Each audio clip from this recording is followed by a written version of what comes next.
Hey everyone. So I've been playing these FIDE-rated rapid events in London, and I wanted to show you a game today. And I specifically wanted to talk about draw offers, when to offer draws, when to accept or decline them, and how to use them psychologically to your advantage, and how to sort of dictate um, the results of your games through draw offers. Basically, how to tell your opponent, how to make it clear that you're going to be the one to dictate the pace and the result of the game. This was a Caro-Kann. I'm on the black side. We have a Caro-Kann classical variation with knight f6 is the Korchnoi variation for black after we take on f6 with the e-pawn. And already there's this imbalance where white has the queenside majority, black has a less useful kingside majority. So better prospects in the endgame for white, but a lot of strategic dynamic ideas for black. So we play a main line for a while, pressure on h7, start with a check on e8, knight e2, this is normal, and now this trendy h5. I'm not going to talk too much about opening theory, but this line has recently come into the limelight with Magnus Carlsen and people like David Howell and a lot of big names unleashing this h5 when white sort of has to be careful already because if white just nonchalantly castles kingside, then we're just going to continue pushing this pawn with h4. And if white doesn't prevent h3 ourselves with h3 himself or herself, then we're just going to continue marching that pawn and create some sort of kingside attack. So instead, in the game, bishop e3 was chosen and castles queenside. And this is fine. This is a line chosen by a lot of club players I've found. And after knight f8, sort of defending the h7 square and in general my kingside, I've played a game where Sven from the Discord chat and one of our good friends played rook g1, rook dg1, which is a very interesting idea, boldly claiming that he's just going to immediately commit all of his pieces to the kingside attack and hope that he can mate me, which he did, but not because of the opening. I just want to make that clear. This is an interesting concept, though, I have to be on the lookout for in the future. But instead, white played h3, and after bishop e6, king b1, a5, continuing my my queenside pawn pushes. He goes g4, which is his idea, and I have a couple options here as black. I can either push h4, just closing the kingside, after which white's attack is pretty slow, and I just is just sort of a race. But what I did in the game was bishop d5, just hitting that rook in the corner, and after rook g1, I hit it one more time with bishop h2, forcing the rook to lose a couple tempi, move it away from the kingside, and it's pretty clear that white's attack on the kingside is nowhere to be found, even though he gets this open g-file. I recapture with bishop, but I'm sort of, it feels like I'm sort of controlling the board with my bishops. My bishops are both very, very powerful. Which is why after a few moves, white decides to trade these bishops off, winning the bishop pair on g3. But that closes the g-file once again, so his attack is going to be pretty slow going forward. And already after a3, b3, I've achieved a long-term strategic trump of this thorn on a3, which will especially in some queen endgame, give me a lot of chances for checkmate, a lot of checkmate ideas on b2. So I trade off, or at least I offer the trade of the strong light squared bishop for white. Both sides sort of improve a little bit. b5, continuing my pawn pushes on the queen side and securing the d5 outpost for the queen right now, but in the future, hopefully for the knight would be ideal. And now white plays this bishop f5 move, which I spent quite a while thinking about. And actually, after my next move, the first draw offer of the game was made by me.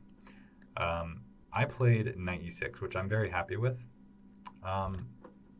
worse is definitely taking on f5 when after pawn takes f5.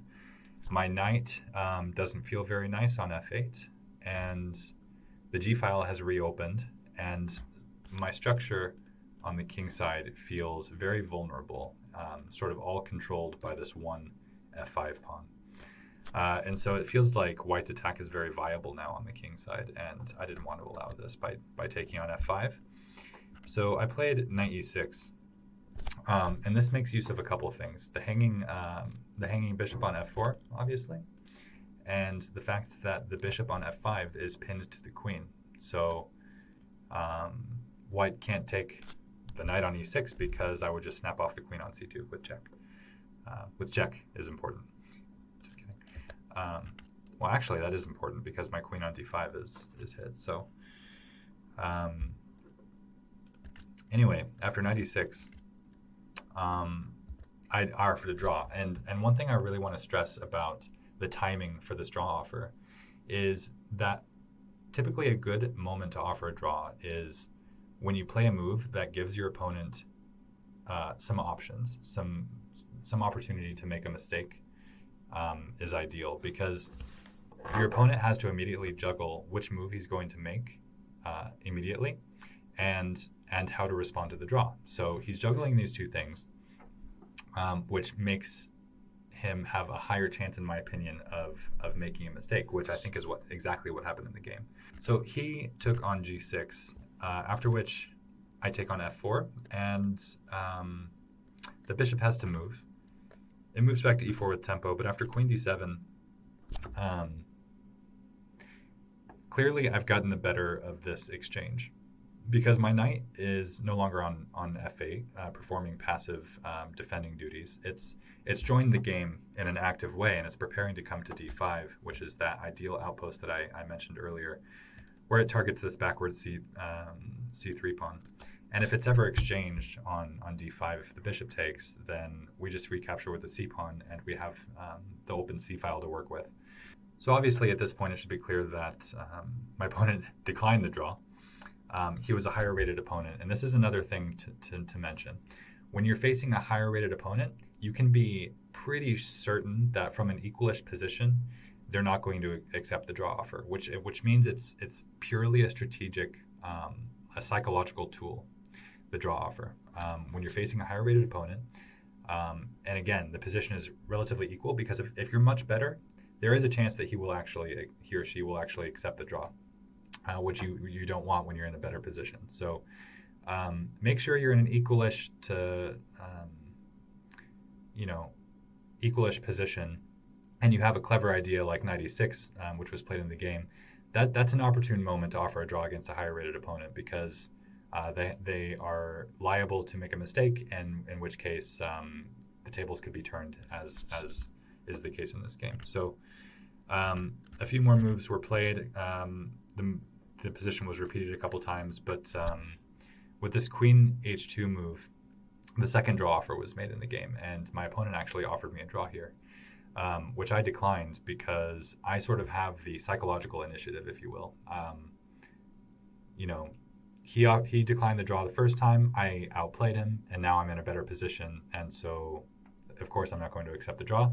But this means that he is psychologically damaged, I think, and this was apparent from the game, because his moves and his body language showed that he really just was fighting for a draw, and not in the best way, which we'll see. And after knight d5, he did actually take, which I think is a strategic mistake, but it's not so easy to come up with a better idea for white. Especially if you're in the mindset that you want to draw now. So he was just trying to exchange some pieces and try to go into an equal endgame. But after queen c6, I put a lot of pressure on his backward pawn. I keep his queen tied down to the defense of it. And yeah, the whole strategic battle now is for the e file, and white also has this c3 pawn to worry about, and also this far advanced a3 pawn, which will definitely be a factor. He takes, which is bad, because yeah, obviously he wants to exchange both pairs of rooks and bring his king in and exchange the queens and get into a king and pawn endgame, which he was hoping would be drawn after, say, b4 and king c2, king b3, and king a3. But I'm not going to allow any of this. I played an interesting move here, which I thought was clever, rook e6. This is an interesting moment because g5 is actually the strongest move according to the engine, but it's sort of a computery idea. I mean, g5 itself strategically is very good, and I ended up playing it a couple moves later. But after king c2, the exchange on e1 was Stockfish's idea, followed by this surprising queen c7, which apparently is one of only 2 moves that retains an advantage for black. b4 here is possible, but after king d3, I think white can hold this despite the computer saying it's worse. So yeah, because I don't really see what black is aiming for here. It seems like, yeah, the initiative is dried up a little bit.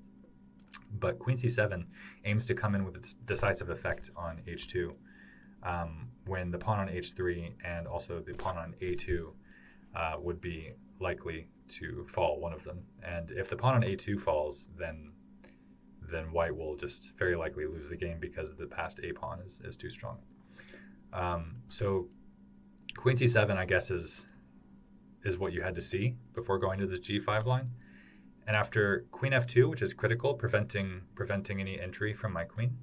Yeah, first I should mention that queen e8, trying to pick up the b5 pawn, isn't possible for a reason I discussed earlier, where, well, if white goes king d3 here and the a pawn falls, the game is over. But equally, this is checkmate. So yeah, the a pawn would fall, and my king is too safe on g7, so this would be winning for black. So after queen f2, b4, again, is the only move that preserves an advantage, albeit a winning advantage for black. Because after defending the pawn there, we make this subtle move, king g7.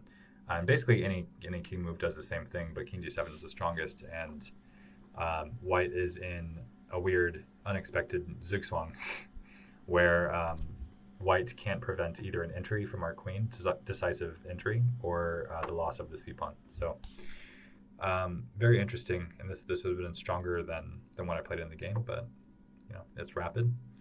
Rook e6, and I hoped that he would exchange, which he did. Otherwise, I'm probably going to go queen e8 or something like that and just completely dominate the e-file. So he exchanged. I take with the queen.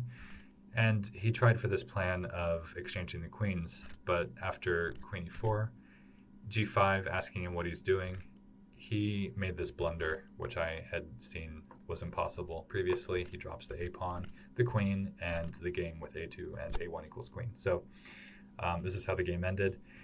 And again, I want to reiterate that